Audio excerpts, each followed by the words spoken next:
Dancing on Callisto. Friday, March 11th to Monday, March 14th, 2191. I lay watching a display of my pulsing heartbeat bounce on the ceiling above. Boredom is one hell of a drug. But I've honestly had enough. With a single thought, I replace boredom with a surge of digital emotions. Back to normal and back to reality. The floor jumps to my feet, and I give it a few seconds thought before flashing to the center of Ice City, the largest, fully immersive digital city in the universe. Our universe, that is. Most people, including those of Gen I, never leave the safety bubble of the digital universe. The real world is full of dangers. Freak natural disasters, unregulated lands of criminality, and beyond the Earth, space debris, piracy, aggressive utilitarian machines, and the vicious deluge of solar flares. It's easier just to stay in a place that, according to everyone else, is impenetrable due to AI and modern security. If you stay in the digital universe, you'll live forever. It's that simple. With virtual telepathy, I get in touch with Josh and Claudia, and they agree to meet up. "So, you're off in Zombieland again?" asks Josh as we walk down the boulevard, passing no one in my book. Claudia seems to have her settings adjusted to allow people to appear today, as her eyes occasionally dart around as if she's trying to watch out for invisible obstacles. You might say, "Did you win the Dragon War this time?" 417th, answers Josh, referencing to the digital Dragon War contest to take place on a daily basis, as organised by the Interplanetary Virtual Mythical Warrior Federation, or IVMWF. "Callisto," announces a floating holographic ad, showing the Jovian moon in orbit around the orange beast. "This for all three of us?" "Yup," Josh adds, while Claudia nods subtly. "Come visit the icy moon this summer or fall for half price. Want to really impress your friends? Take on the challenging restrictions of Callisto's digital sensations and emotions. DSC regulations. Sounds like no fun? You gotta be right. We're reaching out to those with a real backbone. Plus, there's always the chance of gaining a golden zen with a journey too." "Alright, I've heard enough," Josh states impatiently. "What's our command?" I ask. "Stufu," Claudia announces in modern sharp English. Stufu meaning SDFU, but we decided to cut to the chase sometime around the early 22nd century. Or so history claims. I laugh. "That's it? Really?" "Yep," she responds. "The hell are we going anyway?" I ask. "Wrestling?" responds Claudia. Suddenly we flash through a wrestling arena as we all give our telepathic consent in an instant. I forgot I'd agreed to this, so I send my mind elsewhere. My body remains, but I flash through a purple lake in a psychedelic park somewhere in the outskirts of the virtual kingdom. Rude? Sure, by some people's standards, but it's fair to say these days, what they don't know doesn't hurt them applies more than ever. Don't like it? Get a new friend. Don't like how you feel about losing a friend? Change that part of your brain. Don't like the change? Get a new brain entirely. There's a cold but effective simplicity to our world. I hate it in theory, but theory means nothing anymore anyway. Later that day, my extended friends group engages in several hours of partying at a Georgian mansion in New Britain, a popular, trendy cross-section of the digital realm. At least for today, anyway. Tomorrow, it'll probably be something else. The next day I party more, though this time with strangers, attend a digital racing event in which my friend Jose was taking part. No, he did shit, sorry, but it's true. The following day I partied somewhere else. My mother and father came to visit the following day, but neither me nor them actually wanted to be there. Traditions are fading fast, and families and friend groups are realising that quickly. It's funny how Josh figures that cutting off from cyber drugs makes you a zombie, but we all know the truth. We're digified, undignified, zombified sociopaths, and we absolutely love it. The thing is, depression is dead, anxiety is dead, PTSD is dead, every STD is dead, going to bed is pretty much dead, and so is being dead. So why do I keep this diary? Well, the thing is, I only write in it for those moments when I unhooked from myself from DSC. I compose it in the moment with my thoughts. Though it's not exactly as traditional as you'd think. Right now I feel absolutely miserable, and I'm one of those very few who ever choose to experience humanity anymore because it's horrible. But I keep doing it to remind me who the hell I am. And Jesus, I really need to spend more time with my parents and let them know that, alright, I've gone far enough today. Back to the Matrix. Monday, July 4th, 2191. Perhaps the last vestiges of American nationalism persist in our July 4th celebrations. No one really celebrates American independence anymore because we're as independent from the idea of America as America, or whatever that is from the British Empire. Again, whatever the hell that is. Yeah, okay, I am educated in history, but today history is less meaningful than it ever has been. Josh, Claudia, Jose, Summer, Dominique, Lucinda and me. Yeah, should be I, but I'm not being pretentious. Don't like it? Go back to the 21st century. So, me and the guys watch the fireworks exploding in the night sky. Fireworks that can do things that aren't possible out there. Fireworks create 3D displays that we can circumnavigate in the sky as we wish. We may pause and rewind as we choose, using only our thoughts. Somehow it ends up being that me and Summer are circling the display on our own. We factored out everyone but those we know, so it seems like we are alone with a distant but vibrant display to calm our imaginary nerves as the breeze gently hurls us through the safest of air. But yes, my digital emotions are off. And this is the moment when I realise, as I glance over at Summer, that she is beautiful. I knew it as an idea, but not in anything other than the abstract. So this is love? No. Attraction? No. Yes? Maybe? Who the hell knows? I searched through the archive of human experiences and find a strong match with a basic feeling of attraction. To be honest, it's a bit stronger than what I'd expected for a basic feeling. I wonder what humans felt when they fell in love. Still doesn't compare to digital emotions, so no human experience possibly could. Though I'm starting to feel uncomfortable because I've never ever experienced something like this for an actual person before. Why do you keep just looking? I know you're okay, but why? Are you on zombie mode? Yeah, you are, aren't you? She says in a self-conscious monologue. Sorry, yeah, I am. You're lucky I'm not, or I'd probably be pissed. Reality Stoner is not welcome in here, she remarks. I wasn't entirely sure what she meant by that, and I don't know if she did either. Thing is, when you're in a state of digital euphoria, you literally don't care whether what you say makes any sense. What the hell does it matter? I experienced some negative sensations. According to the archive, I've just had a taste of embarrassment and, oh wow, anxiety. This is actually too much. Back to the good stuff. Thursday, July 21st, 2191. Call it a reality stoner's awakening, but here I am banging on the telepathic door of my friends' minds. Callisto bound is the message heading. Finally, Jose answers. Sup, Calvin? I have an idea, kind of out there idea, quite literally. Well, remember that ad me, Josh and Claudia saw about Callisto? Yeah, bro, what about it? Why not do it? Who, me? All of us. What if we want to do that? To experience it, something different. Come on, you might never get a chance like this for the rest of your life. We've got an eternity to enjoy heaven. Let's live in the real world for just a little while. There's a golden send there. Yeah, I've heard. That's motivation, right? I'm pretty G with my sub-oppian op. What? Whatever they gotta call it. Okay, look, keep an open mind. Let me try the rest. And so I went on to talk with the rest of the guys, and I was going to take a while to make them crack. 7:42 a.m. Eastern Time, Friday, August 12th, 2191. And crack they did. Today is the day.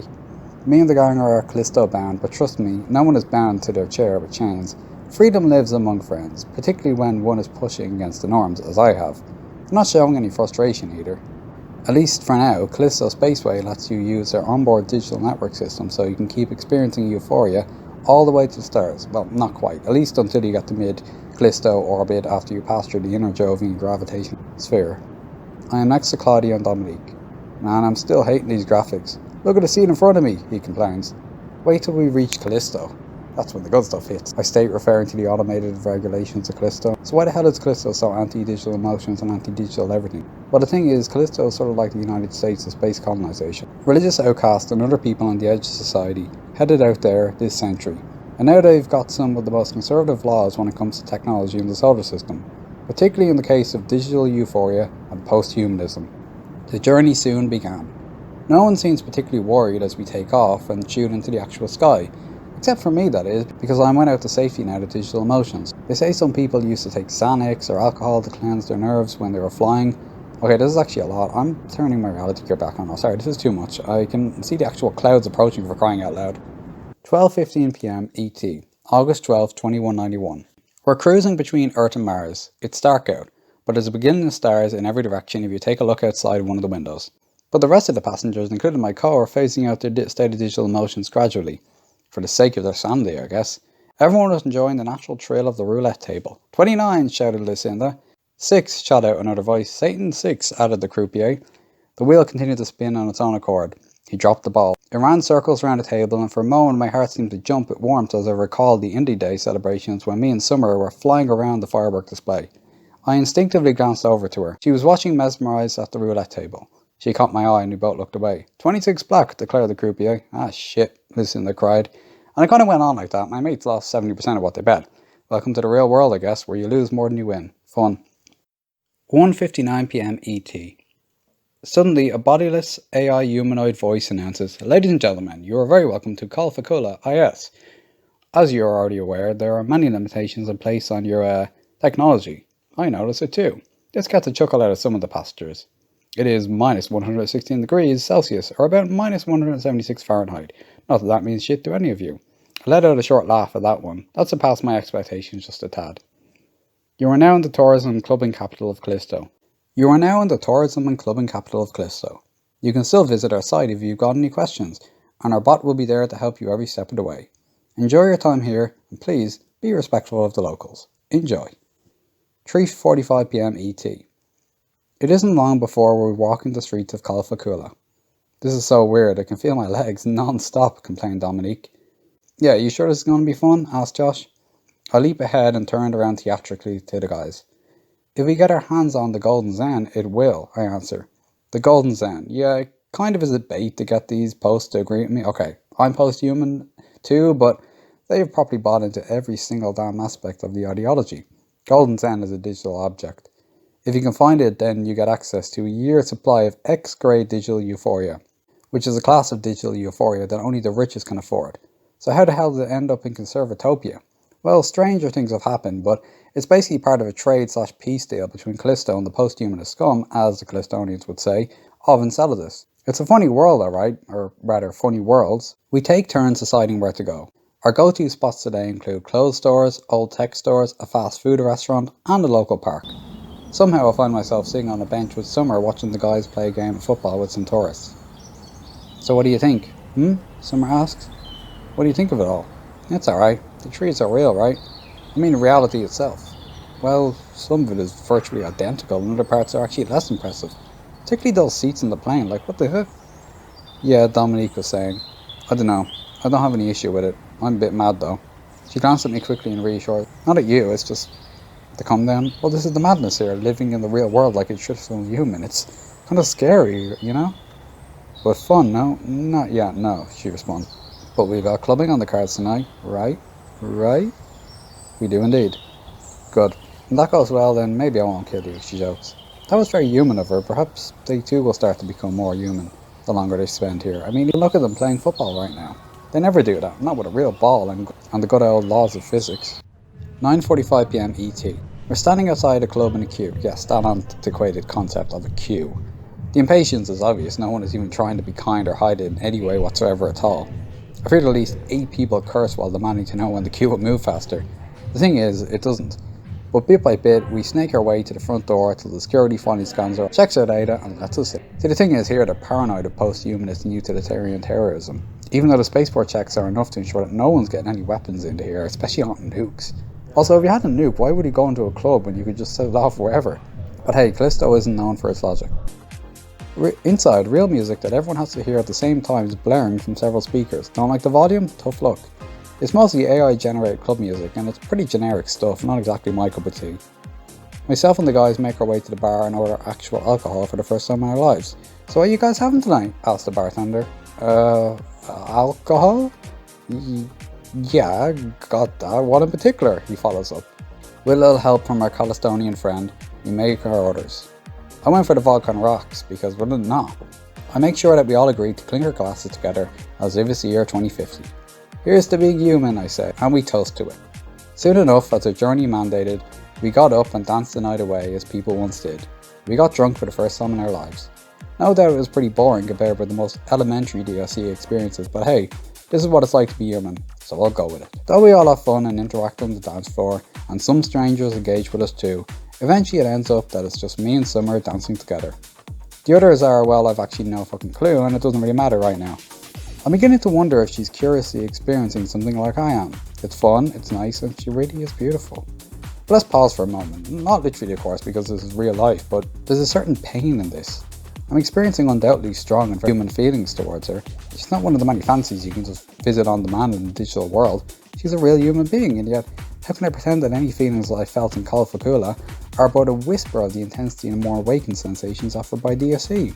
I guess this is something I can't know. What would it be like to feel this way and not know DSE?